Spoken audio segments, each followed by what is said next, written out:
Hey everyone, thanks for tuning in to DIY Yak. Weather's finally warmed up here. It's Friday before spring break, so figured we would try and get out on the water and do a little bass fishing. So I wanted to show you how I've rigged up my Slayer before I load it up and head to the water.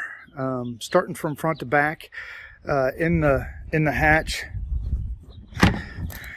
got quite a bit of stuff stored in here. Actually, I've got a safety kit with some tools and first aid items and things like that. Got a dry bag full of dry clothes, and then further back in there you can see my battery box with the Yak power system. I did a video on that a few weeks ago. So moving on back, obviously got the 7-in-1 pedal drive. I do have the Rogue stand-up assist strap looped in there, and I'll put a phone mount there on top of the pedal drive. Heading on back, you can see my shallow water anchors hooked into a paddle keeper on one side. I've got a Yak Attack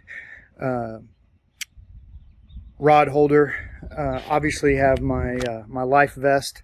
It's the NRS Chinook with the knife and whistle and all the other stuff clipped to it. Never go on the water without it.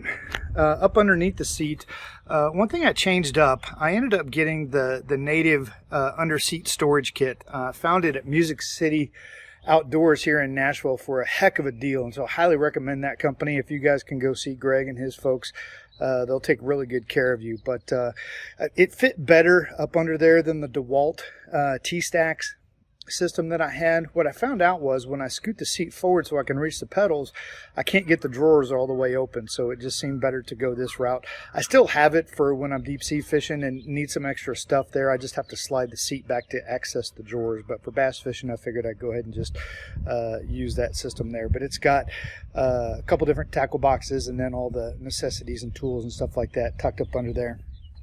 You can see the mod that I did.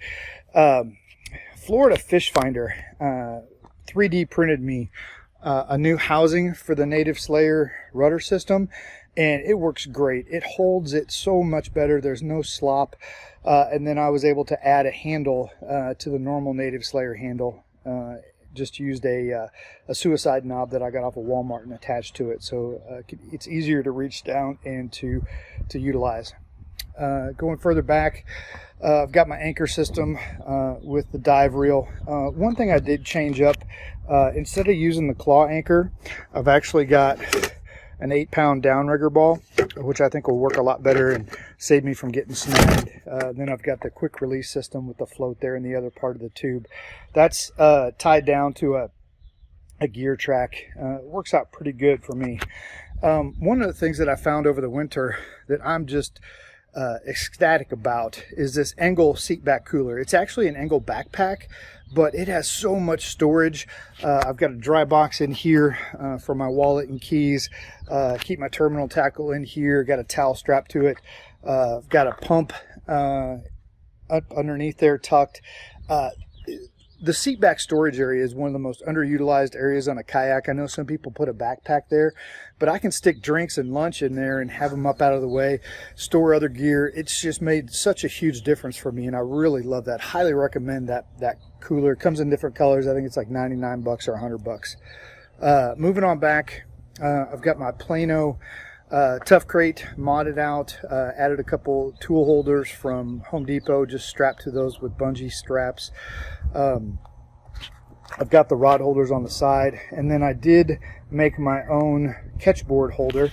I found a grip, a foam grip at Walmart, and just bungeed that there, and it has enough tension to hold the catchboard in place.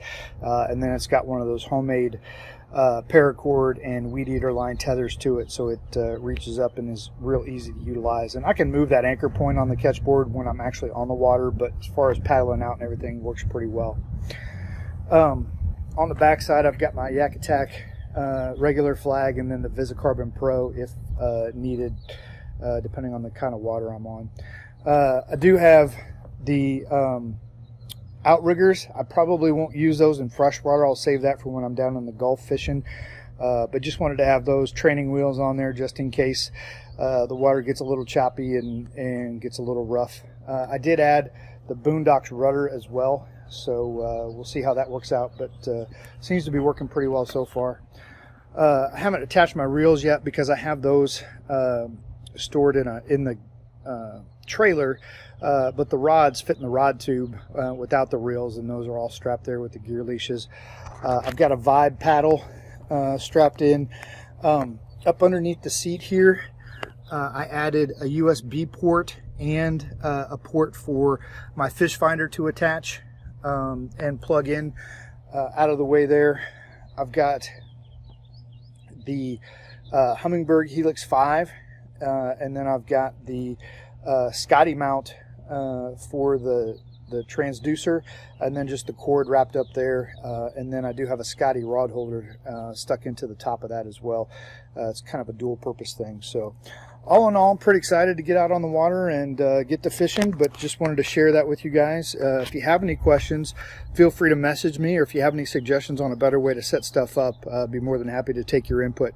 Thanks again for tuning in to DIY Yak, and be safe out there on the water.